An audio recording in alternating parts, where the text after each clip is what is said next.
Eh bien, après ce petit problème qui n'a que des caractéristiques très classiques, hein, c'est très souvent comme ça. Est-ce que la traduction fonctionne, Swami? Do you hear the translation? Ah, ok. Donc merci d'être venus si nombreux à cette table ronde, qui est en fait un arc de cercle, comme toujours les tables rondes, elles ne sont jamais complètement rondes.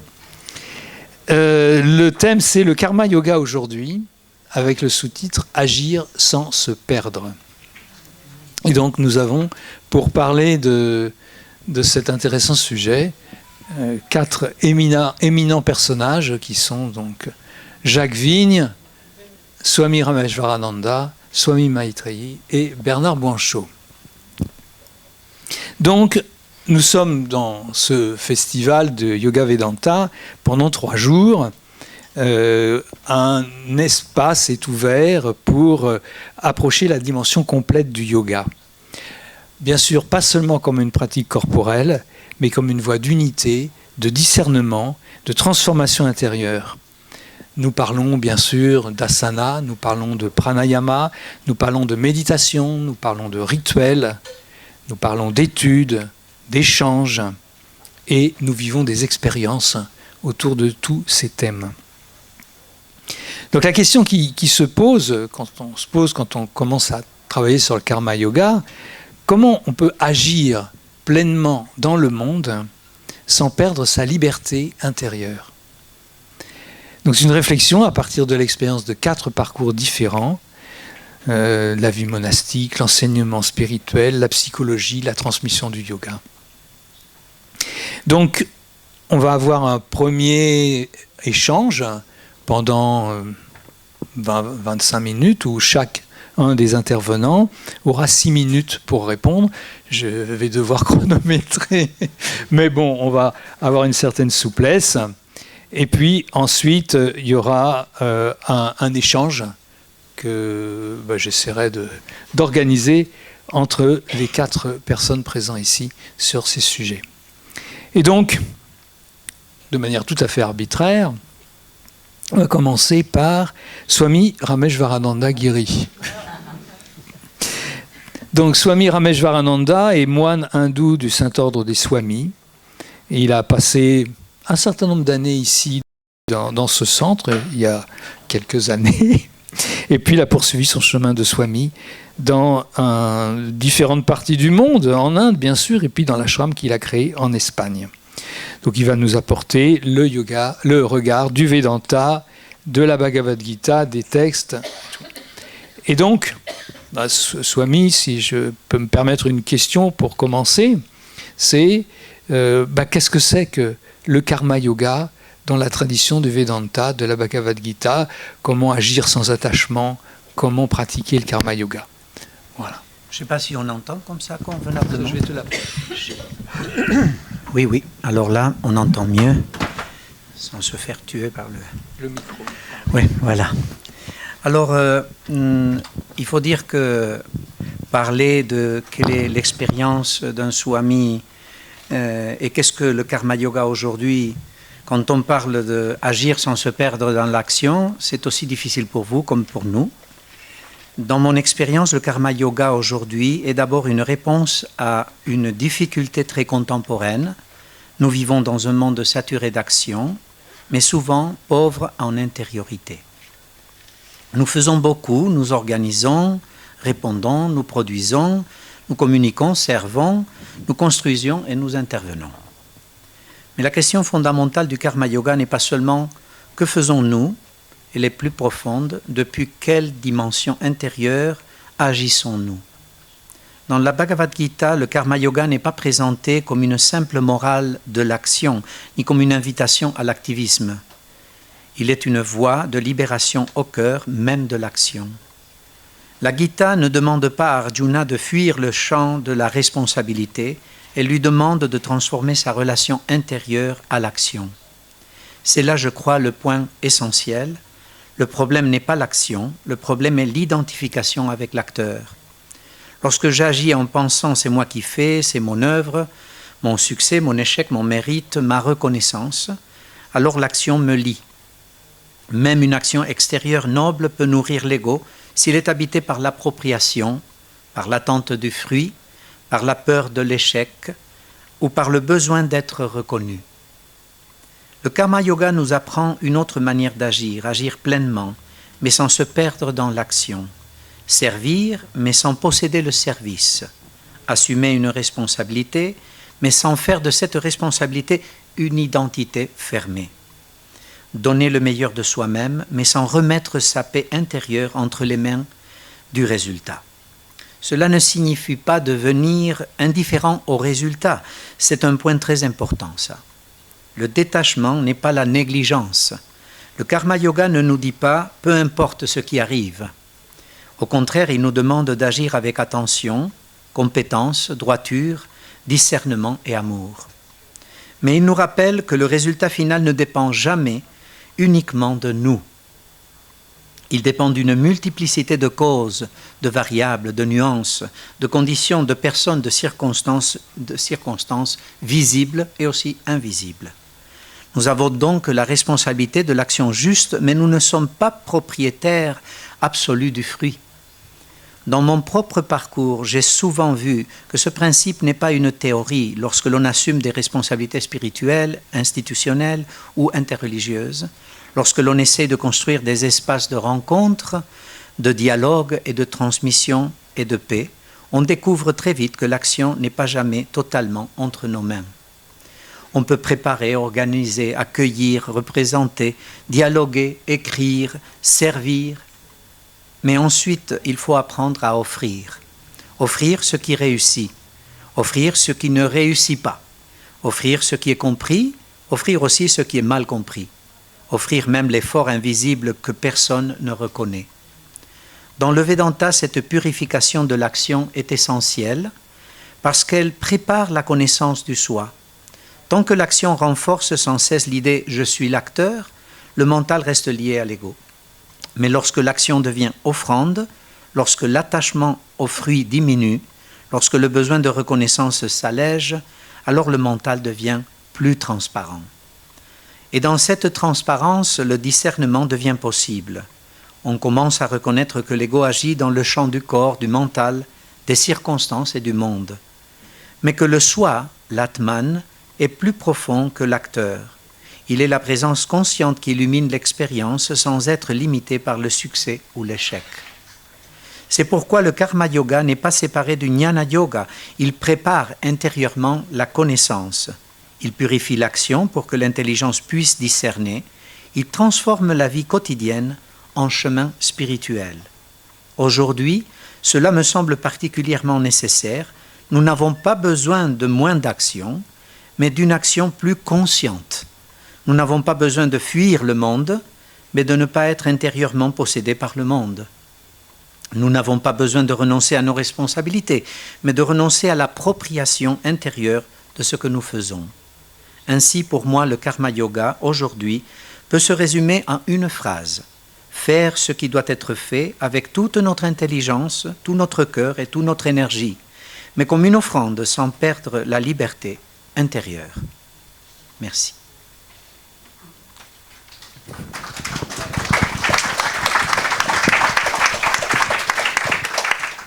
Merci Swamiji. La prochaine intervention, je vais demander à Swami Maitreyi. Donc, Swami Maitreyi est une sannyasini appartenant à la lignée de Swami Satyananda. Elle a été formée enseignante au centre Satyananda en Suède, en Inde. Elle a vécu en Grèce, en Colombie, si ma mémoire est bonne. Et donc son expérience du yoga est tournée vers l'intériorisation, le souffle, la concentration, la paix mentale. Et donc elle a une expérience de pratique justement du karma yoga et du service dans différentes parties du monde et dans différentes organisations. Donc Swami Maitreyi, la question que je vous pose pour lancer la discussion, c'est l'expérience du service et de la vie spirituelle dans le monde.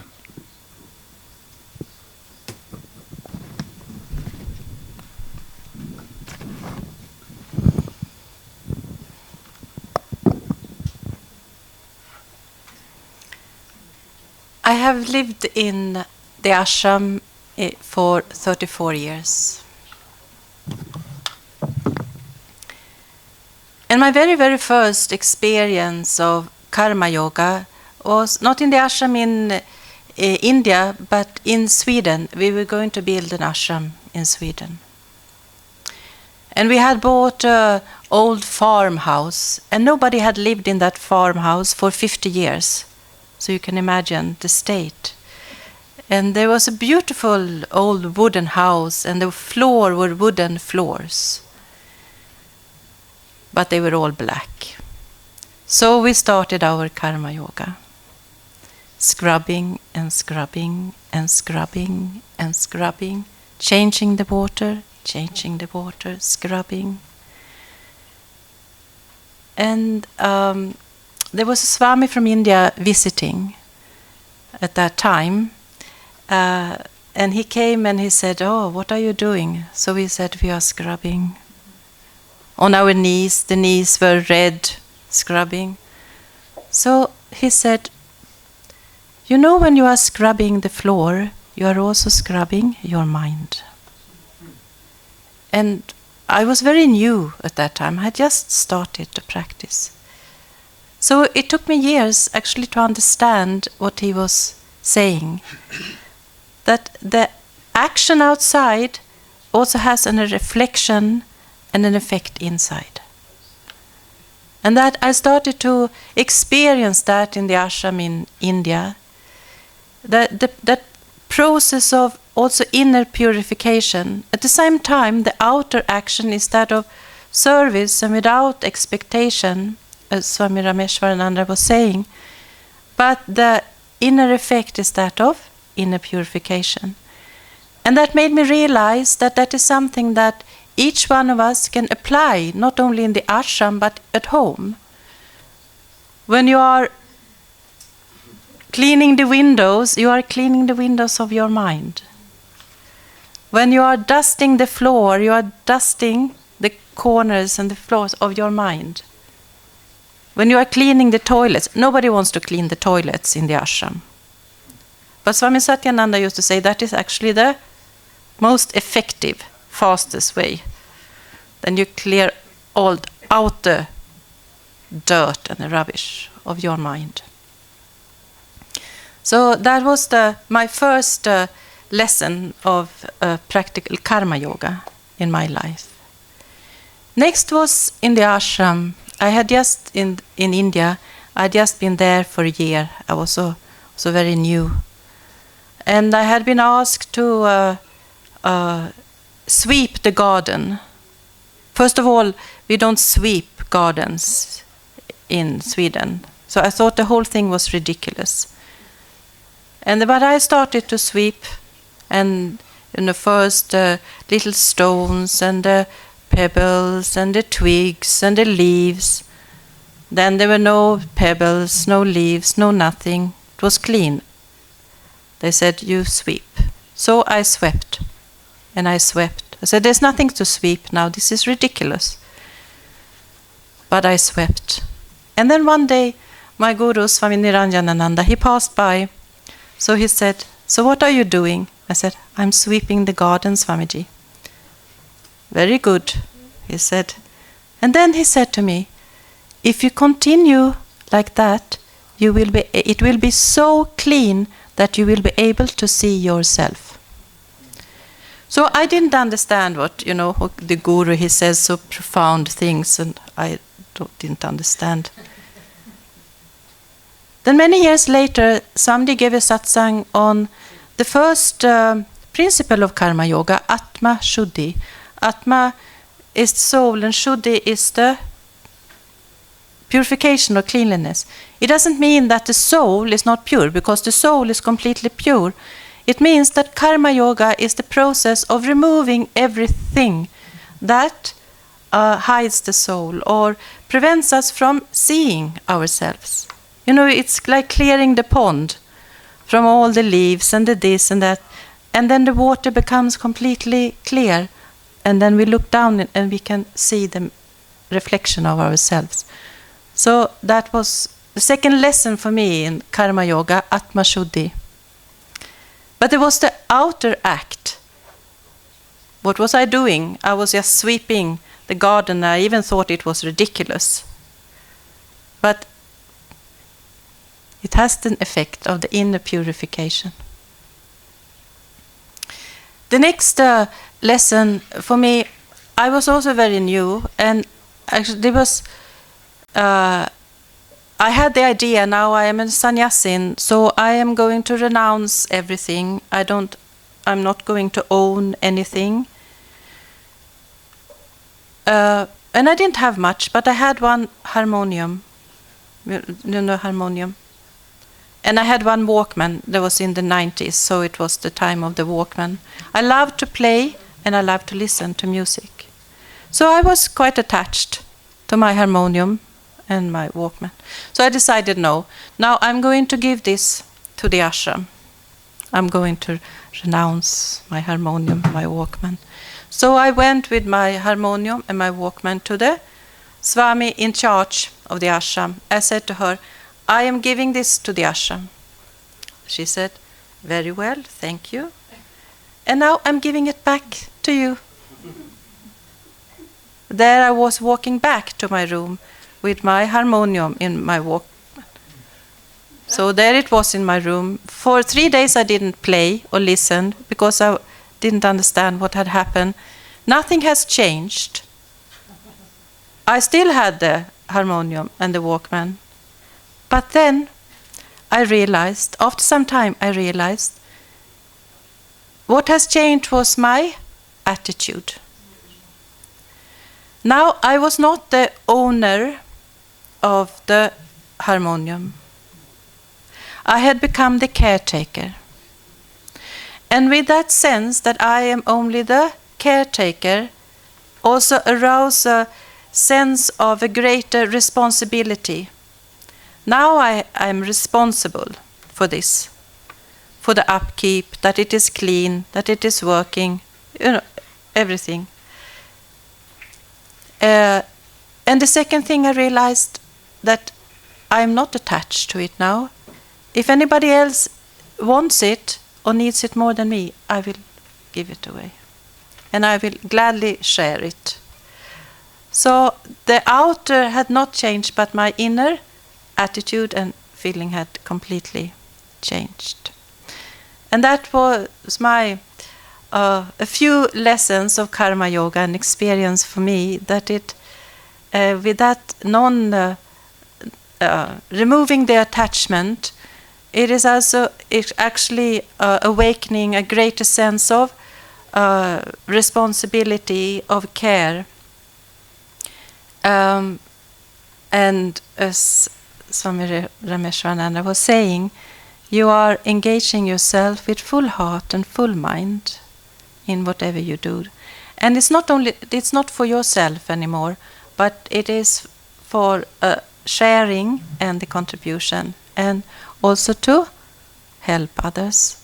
So sharing in your happiness or sharing in whatever that you can share and help others.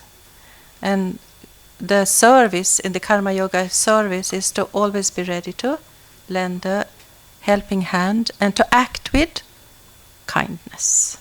And that is my experience. Thank you.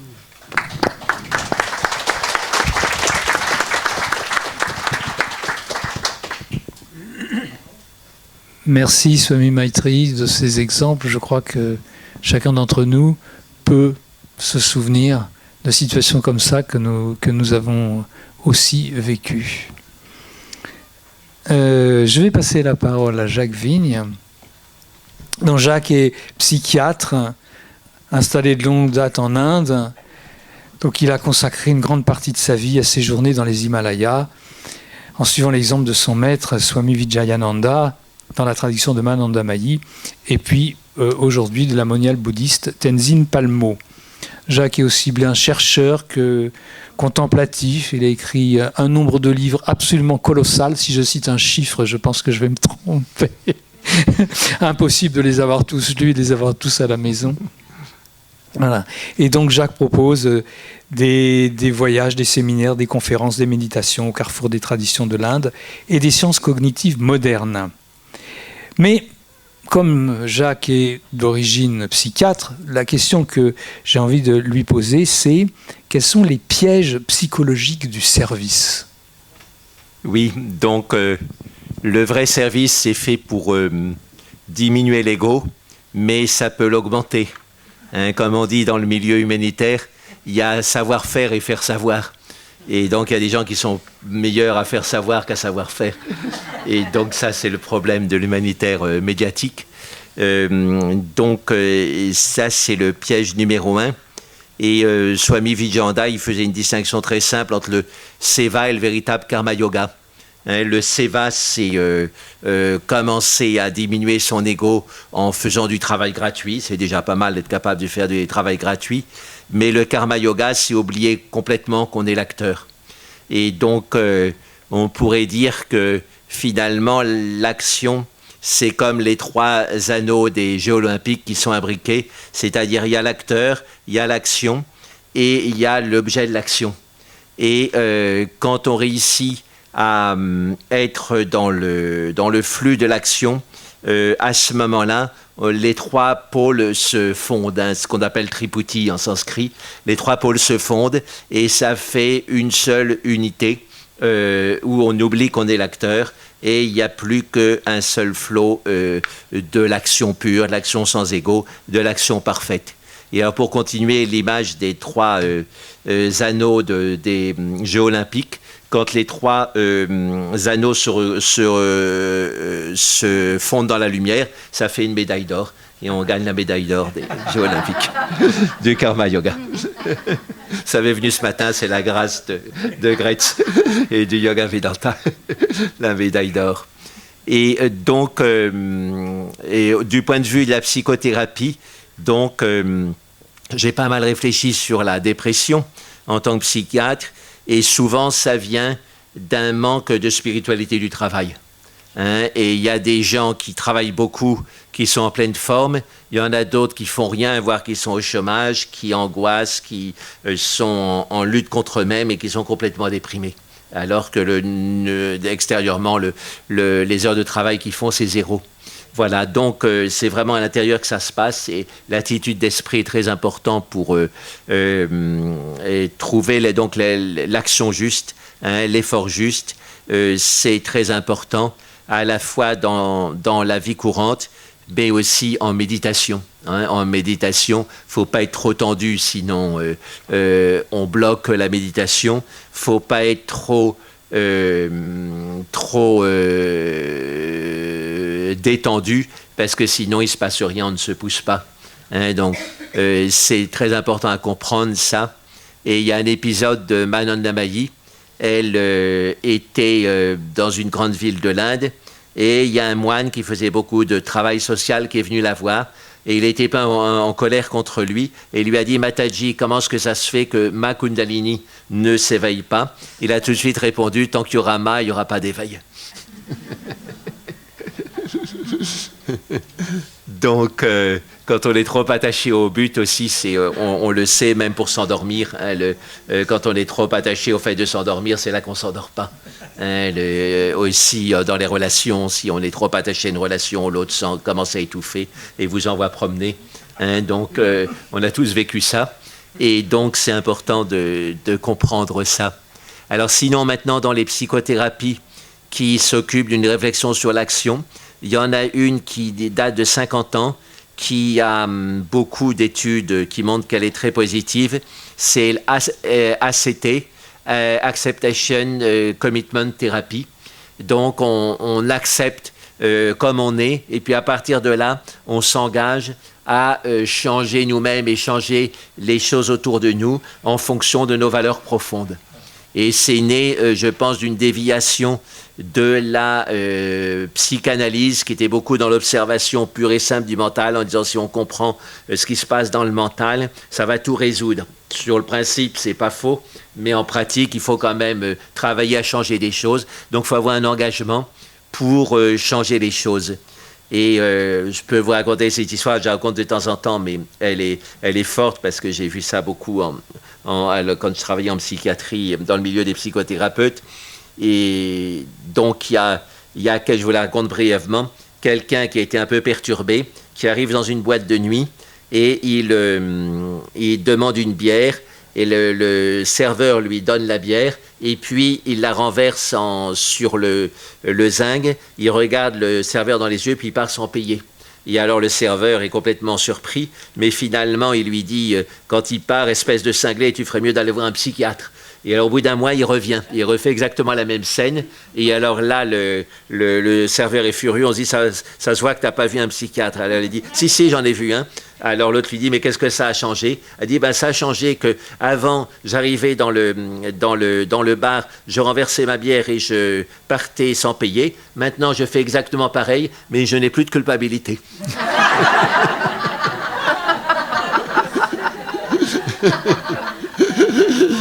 Donc c'est la question de l'engagement, hein, de changer, de comprendre le contexte.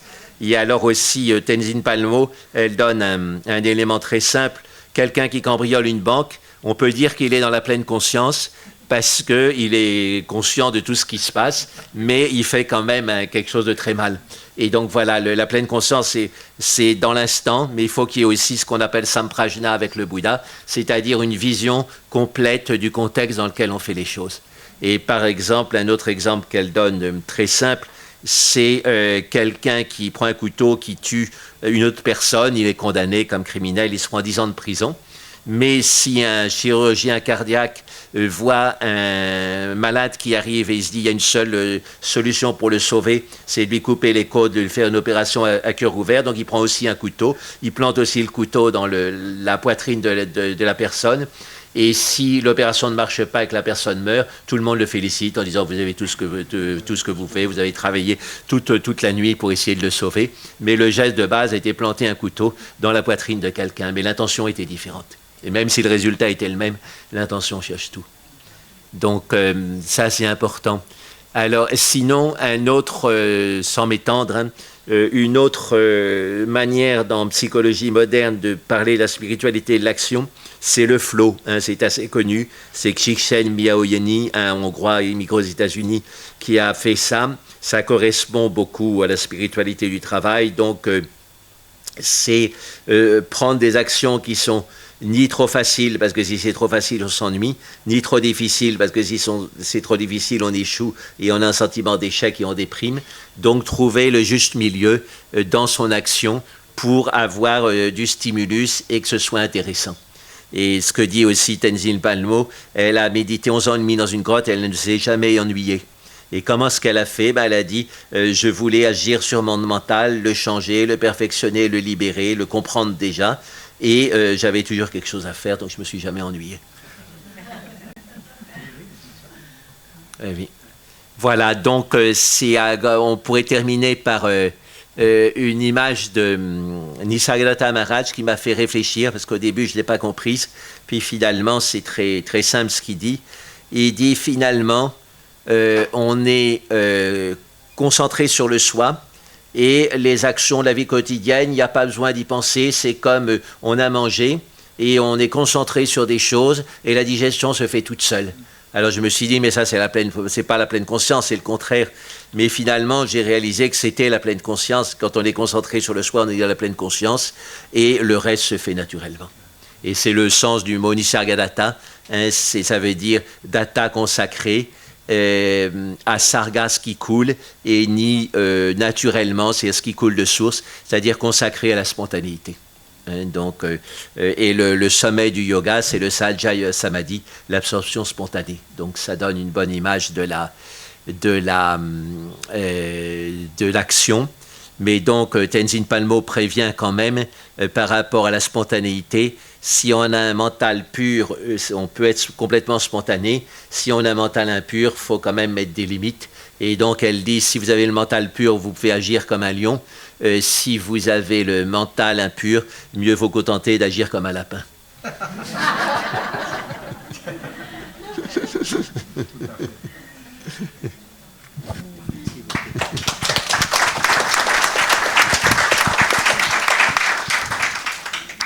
Merci Jacques. Eh bien, on va continuer avec Bernard Bouanchot. Bernard Bouanchot, qui est enseignant de yoga et formateur, auteur reconnu dans la tradition du Vini Yoga. Bernard a travaillé avec Desi Kachar à Chennai et avec héritier direct de Krishnamacharya. Il est cofondateur de l'Institut français de yoga et il transmet depuis plusieurs décennies un enseignement reliant pratique, texte traditionnel et yoga-thérapie. Bernard a traduit, sous la direction de son maître, les Yoga Sutras de Patanjali et les Samkhya Karika. Et donc, il nous apporte le regard du yoga classique. Et donc, Bernard, la question, c'est le karma yoga dans la transmission. Le karma yoga dans la transmission. Oui. Bah, si il n'est pas là, où va-t-il se loger? Oui. Absolument. Oui. En quelques mots, d'abord pour situer, parce que je suis heureusement un grand inconnu de nombreuses personnes dans les milieux du yoga, sauf un tout petit milieu, ceux qui sont rattachés à Chennai, Madras et Deshikachar et Krishnamacharya. Voilà. Donc, j'ai commencé ma vie avec de grandes difficultés, Deuxième Guerre mondiale, pas de certificat d'études, pas de bac, rien, d'échec en échec, et puis des parents dans des situations extrêmement catastrophiques. Voilà. Je ne veux pas trop revenir là-dessus, mais c'était catastrophique. Comment survivre dans ces conditions-là, sous les bombardements, les sirènes descendent dans les abris, enfin c'était un univers terrible. Alors ma vie a commencé comme ça, extrêmement bouleversée. Et puis, j'ai toujours été extrêmement travailleur. Alors j'ai étudié dans ce qui me plaisait, l'art, le dessin. Donc c'est un métier d'architecte qui a fait que j'étais un des premiers avec Gérard Blitz à dessiner les plans du Club Med dans le monde entier, partout. Voilà. Et oui, c'était très tentant de voyager partout. Moi, je ne partais pas, mais je dessinais les plans. Et Gérard Blitz avait pris des cours de yoga avec un certain Deshikachar et Krishnamacharya, qu'il connaît bien, à Madras, où ils étaient allés régulièrement. Et Gérard Blitz, un jour, lors d'un congrès de Zinal, où j'allais un peu comme simple petit élève, finalement, Gérard m'a présenté un certain Deshikachar. Et en disant à Deshikachar, vous devriez prendre ce français comme élève pour venir étudier régulièrement avec vous. Je n'avais plus le choix. J'avais les menottes. Et à partir de là, j'ai commencé à étudier en moyenne un mois, toujours à Chennai, avec Deshikachar, où je rencontrais Krishnamacharya longuement à chaque fois. Et ça durait 45 ans en tout. Ces séjours répétés, extrêmement réguliers, avec à chaque fois un thème, un projet, et puis une vérification, un contrôle que c'était intégré quand je revenais l'année d'après. C'était une expérience absolument extraordinaire, ces 45 séjours à Chennai. Ouais. Ça a complètement transformé ma vie. Tu vois. Donc, du dessin des postures, des formes de l'architecture, des formes des chaises, des formes des meubles, des formes des monuments, etc., eh ben, je m'intéresse maintenant à la forme de l'être humain. La maison dans laquelle il est enfermé pour la durée d'une vie terrestre, tout simplement. Donc, ça a transformé ma vie dans la mesure où je commençais une vie de couple à ce moment-là. Il y avait plus de 60 ans. Et puis, je me suis mis à pratiquer régulièrement tous les jours. Et j'ai compris au bout de 5-6 ans, c'était bien peut-être d'aller un peu plus loin, de commencer à apprendre vraiment et à transmettre. Et là, je suis allé tous les ans régulièrement, un mois et demi à Madras, étudier avec Deshikachar. C'était très régulier. Et Deshikachar était extrêmement structuré. Quand j'arrivais, il me demandait le premier jour, bonjour Bernard, etc. Avez-vous une demande spécifique cette année? Que voulez-vous étudier? Que voulez-vous faire? Alors j'avais préparé à chaque fois d'une année sur l'autre, j'avais un projet, une demande, je lui disais j'aimerais bien étudier ça ou apprendre ça. Très bien Bernard, rendez-vous demain. Le premier cours durait quelques minutes. Alors il devait méditer, je ne sais pas ce qu'il faisait entre, mais il revenait le lendemain, il avait un plan extrêmement précis pour au moins un mois. nous allons étudier ça, puis après ça, etc. Je vais vous demander d'acheter tel livre, etc. etc. Et il me voyait 1 heure ou 1 heure et demie par jour, parfois 2 fois par jour, 5 ou 6 jours par semaine, pendant le mois complet. Je ne dormais pas beaucoup. Je rentrais dans la chambre, j'avais plein de choses à intégrer, des notes à prendre, à remettre au propre, et puis pratiquer au moins 2 heures par jour, tous les jours régulièrement, parce qu'il supervisait ma pratique. Et c'était extraordinaire. Et il ne prenait jamais la pratique sans vérifier Nadi Pariksha, le pouls. Il dit, Bernard, il ne serait pas arrivé quelque chose ces dernières heures. Mais qu'est-ce qu'il va chercher là? Il va connaître toute ma vie privée. C'était assez extraordinaire justement d'avoir une pratique. Il ne prenait pas mon pouls tous les jours, mais très régulièrement il le prenait pour vérifier, parce qu'ici, pour les spécialistes d'Ayurveda, il y a 26 informations de chaque côté. 52 informations, là, à 3 niveaux de profondeur. Le plus profond, c'est ce que l'on était à la naissance, et en surface, c'est ce que l'on est aujourd'hui. Et puis un niveau intermédiaire. J'ai découvert des choses tout à fait extraordinaires. Alors peu à peu, je me suis mis à étudier, et j'ai lâché mon ancien métier, puis je suis devenu professeur de yoga, d'abord quelques cours le soir, puis après dans la journée, puis après formateur.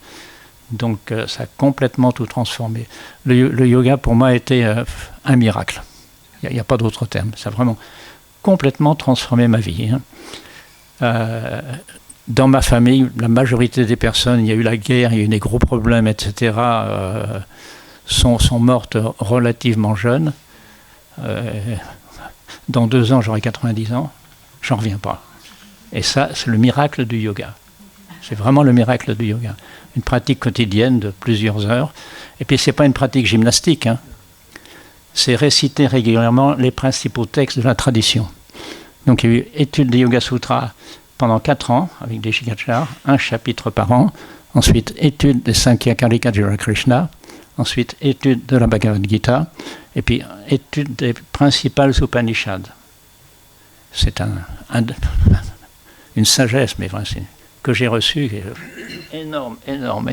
Faut que je redresse mon dos, parce qu'il y a une telle responsabilité de retransmission. C'est pour ça que je continue encore à enseigner et à former à mon âge. J'ai des programmes de formation qui vont me conduire normalement dans 2 ans à 90 ans. Après, est-ce que je relance une formation de 4 ans? Nous verrons bien. Donc, le yoga pratiqué régulièrement est quelque chose d'extraordinaire qui peut sauver une vie et transformer une vie. Donc, voilà. Alors, est-ce que c'est principalement les postures? Ça, c'est en Occident. En Occident, le yoga, c'est les postures. Mais en réalité, qu'est-ce que le yoga?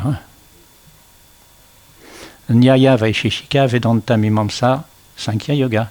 C'est l'un des 6 points de vue sur le monde, l'un des 6 systèmes philosophiques, entre guillemets, l'un des 6 darshanam. Donc là, il y a une richesse tout à fait extraordinaire. Donc je vous encourage, je vous engage à étudier le yoga au niveau de la pratique physique d'abord. Le pranayama, très important, parce qu'il agit au niveau beaucoup plus subtil de la personnalité. Et puis surtout, l'étude des textes, rentrer en contact avec ces textes, mémorisez-les, et après il n'y a plus à réfléchir. Quelle que soit la situation, il y a le sutra qui vient, puis qui me dit quoi faire. Il faut me taire, il faut parler, etc. Formidable, lorsque c'est en place. Donc je vous encourage à étudier les Yoga Sutras, entre autres, les autres textes aussi, mais les Yoga Sutras, et puis surtout avoir une pratique régulière, quotidienne, et tourner vers une source. Dans chaque grande religion, il y a une source, il y a une origine, et puis dans les grands courants philosophiques également. Il y a un grand philosophe à la tête d'un courant philosophique.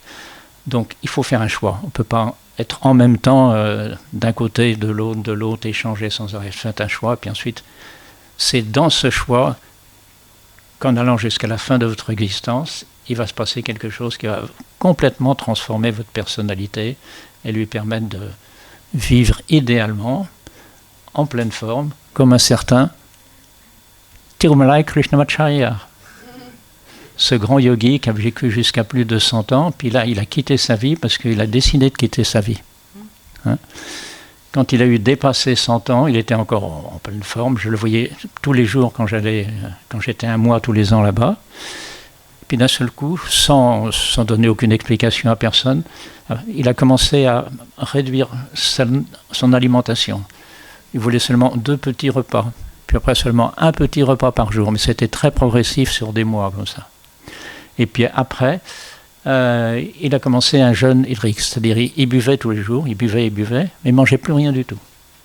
Alors, son fils, l'un de ses 6 enfants, parce qu'il y a 3 garçons, 3 filles, ils savent comment choisir, il y a des techniques pour ça. Donc, oui, tout ça, ça existe dans l'Ayurveda. Donc, il a commencé son jeûne hydrique régulièrement. Et il pratiquait bien sûr 3 ou 4 fois par jour. Il se levait normalement à 2 heures du matin. Il faisait une première pratique qui durait jusqu'à vers 6 heures. Puis là, il sonnait la cloche, il réveillait tout le monde, toute la famille. Puis après, il avait une deuxième pratique avant le repas de midi, puis une autre pratique l'après-midi, puis une autre pratique avant de se coucher. 4 pratiques par 24 heures. Extraordinaire. Il était capable de contrôler sa fréquence cardiaque. 2 fois à 10 ans d'intervalle, des savants occidentaux sont allés vérifier cela, ce qu'il disait. Alors, il demandait d'être prévenu 2-3 semaines à l'avance. Il modifiait son alimentation, il modifiait sa pratique de yoga. Et puis, c'était organisé quelques jours à l'avance. Il disait, ça peut être tel jour, je trouvais un lieu. Et à chaque fois, c'était une grande salle, un peu comme ceci, entièrement dégagée. Donc, tous ceux qui voulaient voir ces scientifiques étaient assis au pied du mur, tous les côtés. Et puis, lui se mettait au milieu sur un tapis de yoga. Et puis, il disait, une fois allongé, il dit, venez, vérifiez ma fréquence cardiaque, vérifiez mon pouls des 2 côtés. Puis après, merci. Maintenant, laissez-moi plusieurs minutes et je vous dirai.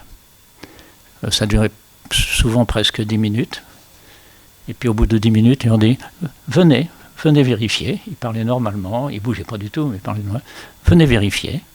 Alors les scientifiques venaient, ils mettaient toute leur artillerie. Le cœur était complètement arrêté. Et puis ils pouvaient parler avec eux. Ils disaient, vous avez vérifié, c'est bon, c'est vrai. Un humain doit être capable d'arrêter son cœur. Eh ben voilà, c'est parfait. Alors maintenant, retournez le long des murs, s'il vous plaît. Le cœur va redémarrer. Et puis le remettre en route en quelques minutes. Oui, un grand yogi, extraordinaire. Il avait développé ses qualités. Et j'ai eu une chance énorme aussi à la fin de ma vie, parce qu'il a décidé de quitter sa vie quand il avait dépassé 100 ans, parce que d'après les Védas, etc., c'est autorisé. C'est pas un suicide. Hein. Mais sans aucune violence, simplement en réduisant son alimentation. Et au bout d'à peu près 6 mois, il faisait un peu moins de 40 kilos. C'était un squelette. Mais un regard lumineux extraordinaire. Et j'étais à Madras à ce moment-là, et Deshikachar m'a dit, Bernard, venez m'aider, parce que papa est allongé depuis des semaines, comme vous le savez, et il faudrait que je change les draps, etc., si vous voulez le prendre dans vos bras et le tenir. Alors j'ai pris le Krishnamacharya ici, il y avait le haut de son dos ici, il y avait ses genoux fléchis ici, et puis il m'a fixé dans les yeux pendant 10 minutes. Deshikachar a pris tout son temps pour changer le lit, il aurait pu le faire en 2 minutes, mais il a pris 10 minutes. Et puis ce regard, il est toujours là. C'est lui qui s'exprime maintenant. Ça a complètement changé ma vie, ce regard-là. Voilà. Et puis il s'est éteint 2 ou 3 semaines après justement cette transmission qu'il y a eu entre nous. Voilà. Et pour eux, c'est pas du tout un suicide. Il avait atteint cet état, donc il avait le droit d'y quitter, d'arrêter sa mission sur Terre. C'était fini, tout simplement. Voilà. Merci Bernard pour ce témoignage extraordinaire. Mais je pense qu'on ne va pas essayer d'arrêter notre cœur, hein, ça risquerait d'avoir des conséquences, en tout cas. J'aimerais bien maintenant qu'on fasse un petit dialogue plus rapide sur le karma yoga, puisque finalement, vous l'avez tous un peu dit, agir sans attendre des résultats. Est-ce que c'est vraiment possible d'agir sans s'attacher aux résultats? Est-ce que l'action désintéressée dans notre monde d'aujourd'hui est-elle réellement possible? Je peux dire rapidement quelques mots. Oui. Par rapport. d'après les Védas anciens, il y a eu l'âge d'or, des millénaires. Un peu plus court, il y a eu l'âge d'argent. Encore plus court, il y a eu l'âge de bronze. Et nous sommes entrés depuis un peu plus de 3500 ans maintenant dans l'âge de ferraille. Ce sera l'autodestruction de l'humanité. Mais ce ne sera pas la fin parce que l'univers disparaîtra et un autre univers réapparaîtra. Ou quand, comment, on n'en sait rien, on sera hors de espace. Donc ça. Et à partir de cet enseignement des Védas anciens, nous avons choisi notre période de naissance en fonction de la mission qui nous restait à accomplir et de la transformation personnelle que nous pouvions espérer faire en venant sur Terre. Donc nous n'avons pas à nous plaindre, nous avons choisi cette période et tout ce qui se passe. Après, merci. Il faut assumer. Merci. Swami Maitreyi, ça vous dirait de répondre à cette question? L'action désintéressée est-elle réellement possible? To act without results. Yes. Yeah. In a few minutes. Yes. Actually, it is not acting without results. It is the acting without the attachments to the result. So in Karma Yoga, whatever you do as the best of your capability. And yoga is also the action of perfection. To do is as perfectly as you can. And then if the result is good, very good. If it is not good, also good. And that is the involvement with full heart and full head and full body. And the acting in the moment, from moment to moment, not of the expectations, not of the past, and not of the expectations of the future. And then I have done my best. And the outcome of that is both the satisfaction, and there is no disappointment, and happiness and fulfillment. But I have done my best. So the yoga of perfection, and another outcome of that is efficiency. Last year I was doing karma yoga in our ashram in Hungary. We are building an ashram there. I was painting windows. There were rows of windows, 19 windows. I have to several rows. I had one row of 19 windows I had to paint. I painted one, very nice. I painted two, very nice. I painted three. Then I started to think, how many windows have I painted? 3. I have 16 left to do. Then I realized this is just a play of my mind. Why don't I paint every window as if it is the first and the last? And do it as perfectly as I can. That is the application of karma yoga. So I did that. Then I finished my 19 windows before everybody else. Then the karma yoga in charge, who had given us the task, he was saying to the other people, this Swami is very curious because she is painting more slowly than everybody else, and she finishes before everybody else. So then when he said, I realized, yes, that is actually the outcome of karma yoga, that efficiency and being present in the moment. Merci Swami.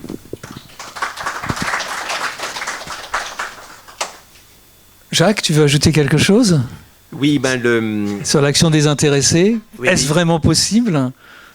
Je crois qu'il y a le niveau absolu, le niveau relatif. Au niveau relatif, il faut être capable d'évaluer son action, parce qu'on peut se réfugier dans une soi-disant action désintéressée parce qu'on a peur de reconnaître qu'on s'est trompé, ou en se disant c'est pas de ma faute, etc. Donc il faut quand même avoir un regard critique sur son action. et savoir est-ce qu'on a fait vraiment ce qu'il fallait pour que ça marche. Et des échecs, ça peut être très utile, il faut les regarder en face. Voilà. Mais sinon, au niveau absolu, effectivement, on ne maîtrise pas tout. Et donc, faire les choses bien pour la joie de les faire bien, c'est le fondement. Donc, cette joie immédiate est quelque chose de très important. Hein, on a des proverbes en français qui vont dans ce sens-là. « Aide-toi et le ciel t'aidera, fais ce que peut et advienne que pourra ». Tous ces proverbes sont une grande sagesse et donc c'est important de travailler dans ce sens-là. Alors en tant que psychiatre, donc c'est pas facile le métier de psychiatre parce que on a l'impression de faire de l'alphabétisation, des gens qui comprennent rien à rien au psychisme, qui n'ont même pas les bases, et on se bat pour leur apprendre à faire ABC quoi. Et encore souvent ça marche pas. Voilà, donc il faut revenir à l'équanimité. Hein, on peut avoir la compassion, on peut avoir la bienveillance. On peut corriger, donc ça c'est ce qu'on dit avec ces 4 qualités que reprend Patanjali dans ses Yoga Sutras et qui viennent du Bouddha. Hein, donc quand on pratique la compassion, ça peut nous rendre tristes parce qu'on voit la souffrance des gens, etc. Du coup, on peut rééquilibrer ça par la joie. Mais la joie, ça peut nous rendre un peu irresponsable. On peut tomber dans l'autre excès qui est une sorte d'excitation artificielle. Et donc, il faut revenir à l'équanimité. Mais quand on est dans l'équanimité, de nouveau, on peut développer l'indifférence. L'équanimité, c'est pas de l'indifférence, c'est être au-delà. Mais et donc, si l'équanimité tourne à la différence, ben, faut recommencer un cycle de bienveillance. Et puis, la bienveillance, on peut être un peu dans les nuages. Je suis bienveillant, mais je fais rien pour les autres. Donc, faut se prendre en main en se disant, c'est pas le tout d'être bienveillant. Faut aussi avoir la compassion, c'est-à-dire agir pour soulager les autres. Et de nouveau, quand on cherche à agir vraiment pour soulager les autres, souvent, ça marche pas si bien que ça. Du coup, on peut déprimer, il faut recompenser avec la joie. Donc, il y a perpétuellement un rééquilibre à faire entre ces 4 qualités. Merci Jacques. Swami, vous voulez ajouter quelque chose? Je suis tout à fait d'accord. Bon. Et il faut éviter de devenir un guérisseur sans piété, hein, et aller guérir et aider les autres sans tenir compte les circonstances, sa situation et le fait que peut-être ils n'ont même pas demandé d'être aidés. Ça veut dire se dire l'action et agir sans être attaché au résultat relatif, absolu. Il vaut mieux rester attentif au relatif parce que l'absolu peut nous donner une image illusoire de où nous sommes, non ? On dirait qu'une personne peut être mesurée dans sa spiritualité si elle devient vraiment disponible pour le bien avec majuscule. Et le bien, il y a beaucoup de variables, il y a beaucoup de nuances quand on peut l'exprimer. Mais je pense qu'il faut tomber amoureux de l'émerveillement. La possibilité existe. Il faut pouvoir se laisser surprendre par la dimension transcendante. Et tout ne peut pas être atterri en termes solides. Il faut laisser de l'espace pour l'incertitude. Il faut d'ailleurs apprendre à accompagner sa propre névrose. Donc finalement, il s'agit de créer un espace où l'on peut travailler avec ce qui ne fonctionne pas en nous-mêmes. Et on a suffisamment de conscience pour repérer cela. Donc, Karma Yoga, ce n'est pas action extérieure. C'est un état d'esprit éveillé par rapport à tout ce qui peut être transformé dans une certaine mesure, selon le moment et la situation, avec l'énergie, la force et la pureté qu'en ce moment, on a en nous. Donc, il faut être aimable déjà avec soi-même. Et il faut surtout apprendre à être aimable avec les autres, les respecter et laisser de l'espace à tout le monde pour que chacun trouve son rythme. On est trop exigeant déjà avec nous-mêmes et surtout avec les autres. Et la spiritualité ne demande rien d'autre que de revenir à l'essence de nous-mêmes. Donc on n'est même pas capable de s'arrêter et de demeurer tout simplement en soi-même. Donc il faut comprendre l'action d'une manière différente. On tombe trop dans l'action extérieure. Ce que je peux faire, et d'ailleurs c'est nécessaire parce que ne rien faire, c'est pire encore. Mais avoir suffisamment de perspective pour faire les choses en profondeur avec la meilleure intention et s'engager. Hein. Sans engagement personnel, sans que personne ait à te poursuivre. Est-ce que tu as pratiqué aujourd'hui? Non. Fais ce que tu dois faire. Vois quels sont tes besoins réels et agis avec amour, avec profondeur, en unifiant tout ce que tu peux offrir à ce moment-là. Et donc, quand tu t'offres totalement, et la disponibilité pour le bien est la meilleure ou la plus élevée que tu peux t'offrir déjà toi-même, le résultat n'est jamais tellement important. Donc, peut-être la question, c'est le problème de la poser comme ça. Est-ce qu'on peut? Mais ce n'est pas une question de pouvoir, c'est une question de... Est-ce que vraiment on veut s'engager? Et dans l'engagement lui-même, le résultat est présent par l'importance que tu donnes à tout ce que tu offres et ce que tu mets sur la table au moment d'aimer et de te respecter les autres. Donc l'attitude, comme on a différentes manières déjà dit, est à la base de cette transformation. Ça m'amène à une autre question. Alors, ce matin, Swami Atmarupananda, dans la plénière, a parlé des 4 yogas, hein, Bhakti Yoga, Karma Yoga, Gnana Yoga, Raja Yoga. Là, on est dans le Karma Yoga. Est-ce que la mise en œuvre de tous ces principes que vous avez développés tous les 4, est-ce que la mise en œuvre de ces principes mène même nécessairement à la connaissance de soi?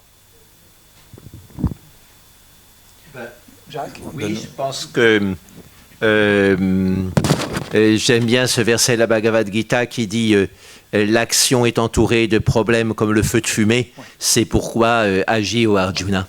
Et donc on le vit bien hein, quand on commence une action, c'est pas simplement de l'humanitaire, c'est des actions toutes simples pour aider les gens, pour s'aider soi-même. Il y a des problèmes qui viennent et il faut pas se décourager. Voilà, donc je pense que ça c'est important. Et ça amène à purifier le mental. Si on n'a pas les problèmes concrets des choses et puis aussi des êtres humains, on est moins stimulé pour progresser, hein, on peut s'endormir. Alors que quand il y a ces problèmes, ça nous réveille. Hein, donc, il y avait un sage qui disait que les difficultés dans le monde, c'était comme des poids dans un gymnase. Et donc, quand on avait des bons poids, là, on faisait du muscle rapidement. Tu sais, dans un autre sens, j'aimerais ajouter quelque chose que je trouve important, et c'est les catégories. À un moment de ma pratique, un de mes maîtres insistait beaucoup dans les catégories extérieures qui sont aussi unies, la perception de l'extérieur à travers le conditionnement acquis, ce qui fait que si tu marches sur l'herbe, tu te dis « Ah, qu'est-ce que ça me fait du bien de marcher enfin pieds nus sur l'herbe ?» Mais l'herbe, ça ne m'intéresse pas du tout. Tandis que si à ce même moment, quelqu'un te met dans la main une scie et il te dit « Viens avec moi, on va couper le grand arbre qui est là-bas », là, tu vas dire, non, pourquoi le pauvre arbre, un arbre si magnifique, mais l'herbe, donc, catégorie. Immédiatement, quand je suis plongeur de profondeur, donc dès que tu vois un petit poisson, au début, quand tu descends pour première fois, la seule préoccupation d'un plongeur, c'est est-ce qu'il y a de l'air suffisamment, est-ce que je suis capable de faire bien ma stabilité et tout ça. Mais tu ne vois rien, seulement si une baleine passe devant toi, et alors tu montes dans le bateau en disant, il y avait une baleine. Mais un plongeur expérimenté dans un seul mètre carré sous l'eau et pas en profondeur 50 mètres, 40 mètres, il n'y a rien là. C'est à 5 mètres, à 3 mètres, il y a de tout. Mais tu ne le vois pas parce que tu es trop concentré sur toi-même. Les catégories sont importantes. Pas parce que c'est petit, c'est moins important. Une bactérie multirésistante, comme l'année passée, qui a presque fini avec moi. La chef des maladies infectieuses nous disait « Tout le monde est inquiet à la Troisième Guerre mondiale, nous on est inquiet à la prochaine multibactérie super multirésistante. Parce qu'elle va finir rapidement et on ne la verra même pas. » Donc vous voyez, catégorie. Beaucoup de fois, si c'est grand, si c'est important, si c'est dramatique, si ça m'atteint, c'est le centre. parce que je suis mis au milieu. Mais en réalité, il faut être très attentif aux nuances. Oui, ce niveau-là, Krishnamacharya disait toujours, l'autre est en difficulté, vous voyez la difficulté, vous avez une solution à proposer, tendez la perche. Si l'autre dit « Ah oui, je voudrais bien, vous pouvez m'aider », il faut y aller, que ce soit littéraire, mécanique, etc. Mais si l'autre n'accroche pas, ne tend pas la perche, surtout pas, n'intervenez pas, vous oubliez ce que vous venez de dire et c'est fini. Swami Maitreyi sur ce sujet? So there was the... Sur mener à la connaissance, self-consciousness. Yes, the Siva self. Tiens, je pense à une chose très concrète. Nous ne sommes pas dans la philosophie. Non. Il m'arrive de voir certaines femmes, ça vient de leur morphologie, le bassin plus large, moins haut, etc. Il n'y a pas le même angle dans les membres inférieurs. Et beaucoup de femmes, à partir d'un certain âge, commencent à voir ici, cet os, ici, qui gonfle. Parce qu'il travaille plus que les autres, il prend le poids chaque fois que nous marchons. Alors il est beaucoup plus nourri que les autres os et l'articulation se place vers le centre de gravité pour éviter que nous tombions. C'est l'intelligence du corps. Et j'ai donné un certain nombre de femmes qui avaient des demandes, des petites choses à faire tous les jours, ça stoppait l'évolution. Et oui. Donc j'ai proposé à certaines femmes de faire quelque chose, parce qu'il y a une solution au yoga. Celles qui l'ont fait, ça marchait. Il y en a d'autres qui ont fait celles qui n'entendaient pas. J'insiste surtout pas. Voilà. La proposition, c'est simple, c'est quand je suis debout avec les pieds comme ceci, et si je tourne les fémurs vers l'intérieur de plus en plus d'année en année, tout le poids arrive sur cet os quand je marche. Et un os se nourrit par le travail. Il est comprimé, relâché, comprimé, il va grossir, et l'articulation va se déplacer en direction du centre de gravité quand je marche, donc vers l'intérieur. La solution, c'est, quand vous êtes debout comme ceci, de tourner les fémurs vers l'extérieur. Je tourne mes cuisses comme ceci, et il n'y a plus que les orteils, le bord externe et le talon au sol. Et cette zone, qui est trop compressée toute la journée, ne touche plus le sol. Et c'est à faire régulièrement tous les matins. Le système enregistré, il n'y a plus à penser dans la journée. Et ça stoppe l'évolution aussitôt. Merci Bernard. So back. C'est trop les yeux qui traînent. Donc Swami Maitreyi sur cette question de la connaissance du soi. We are talking about action, but a very important part of Karma Yoga is our interactions and our reactions. When you live in an ashram, this becomes a work, the internal work and the internal transformation. The word ashram comes from the word shram, which means to work. But it's not the external work. It is the work within oneself. But we are working together. And here the external work and the interactions that we have and the different reactions that we have in working together becomes a mirror to see ourselves. You know, you think that you go to an ashram and it's a very peaceful place and everybody are in peace and harmony, and no. Ashram becomes the washing machine of the karmas. And you will find that also the swamis and the sannyasis and the residents of the ashram, they fight, not physically. But we encounter all those emotions. We get jealous and angry and irritated and frustrated. And of course, the first impulse or first reaction is, it is her or it's him. That is the fault, or my reaction, or my... So that begins the whole work in the ashram. To say, no, it is not her or him or the situation. In the ashram, it's very... you will always be put with people that triggers your ego or those reactions. It's very... In the ashram, you don't choose. I want to work with this person, I don't want to work with that person. I want to do this work, I don't want to do that work. You will always be given both the people and the work that triggers all those reactions and emotions and memories and old karmas that are coming to the surface. And it's coming to the surface, and then you'll have to see it. This is a very beautiful process in the ashram. And we can do that outside also. Instead of seeing that this person or this situation is doing this to me to make me suffer or make me angry or whatever emotion or jealous that I'm experiencing. See that it's actually a gift. Now this person or this situation has come for me to be able to see that in myself and to transform that emotion into a positive emotion and to resolve those issues and to exhaust karmas in the life. And then, yes, then we become aware of ourselves. So Karma Yoga definitely is the path and the process of self-awareness and knowing oneself and all the different layers of our personality. Merci Swami Maitreyi. Merci Bernard Bouanchot.